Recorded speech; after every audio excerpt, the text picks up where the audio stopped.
Next human anatomy చేసి gym coach మారిన క్రమంలో అన్ని నెగిటివ్. వీరికి పిచ్చి పట్టిందా, సాఫ్ట్వేర్ జాబ్ మానేసి 40,000 50,000 శాలరీ మానేసి, అంటే లైఫ్ లో ఏదైనా సాధించాలనేది నాది బీటెక్ చేసేప్పటి నుంచి ఉండేది. సో దానికోసం అన్ని ఎప్పుడైతే జాబ్ మానేసానో ఇంట్లో వాళ్ళు రెస్పెక్ట్ చేయటం, రిలేటివ్స్ రెస్పెక్ట్ ఇవ్వటం, దాని తర్వాత ఫ్రెండ్స్ ఫోన్ చేసి ఈడెక్కడ డబ్బులు అడుగుతారని ఫోన్లు ఎత్తపోవడం ఇవన్నీ జరిగిన క్రమంలోనే రమణ గారు నాకు కలిశారు జిమ్ లో. బ్రదర్ ఇలా మనకు బిజినెస్ ఉంది రండి మీరు చూడండి అంటే, అదే జిమ్ బ్యాగ్ వేసుకుని ఇలానే వచ్చాను. వచ్చి ఇలా విన్న తర్వాత లక్షలు అంటారు, కోట్లు అంటారు. మీ అమ్మ లక్షలు అంటారు, కోట్లు అంటారు, ఇది నిజమైన అనుకున్నా మీలాగే.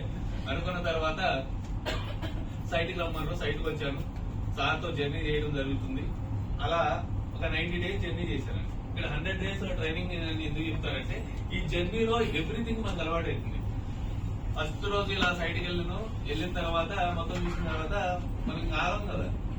ఫస్ట్ బాగానే జిమ్ లో అడిగాను అనమాట, సార్ మనకు తెలిసిన సైట్ లో ఇలా అంటే ఏ కంపెనీ అన్నారు, పీవీసీ అన్నారు. అవునా, నీ వయసు ఎందుకు అలా 60 రోజులు గడిచిపోయినాయి. రోజులు సార్ చెప్పినట్టు రమణ సార్ సక్సెస్ కావడానికి చైర్మన్ గారు ఎలా కారణమో, నేను కూడా సార్ అలా ఫాలో అవుతూ ఉండేవాడిని. ప్రాస్పెక్టింగ్ లిస్ట్ రాయమంటే లిస్ట్ రాయటం, వాళ్ళు ఫోన్లు చేయడం, ఇవన్నీ ఫోన్ చేయడం. ఇంట్లో వాళ్ళు ఫోన్ చేస్తే మనం జాబ్ మానేసాం కాబట్టి వాళ్ళు వెళ్తారు. రిలేటివ్స్ ఫోన్ చేయడం, శంకరపల్లి లేదా అంటాడు, ఒకటేమో కేపీహెచ్. 20 రోజులు గడిచిన తర్వాత 91వ రోజు అండి, నేను ఎప్పుడో ఫస్ట్ లో ఫాలోఅప్ చేసిన కస్టమర్ వచ్చి 2 కోట్ల బిజినెస్ ఇచ్చాడండి.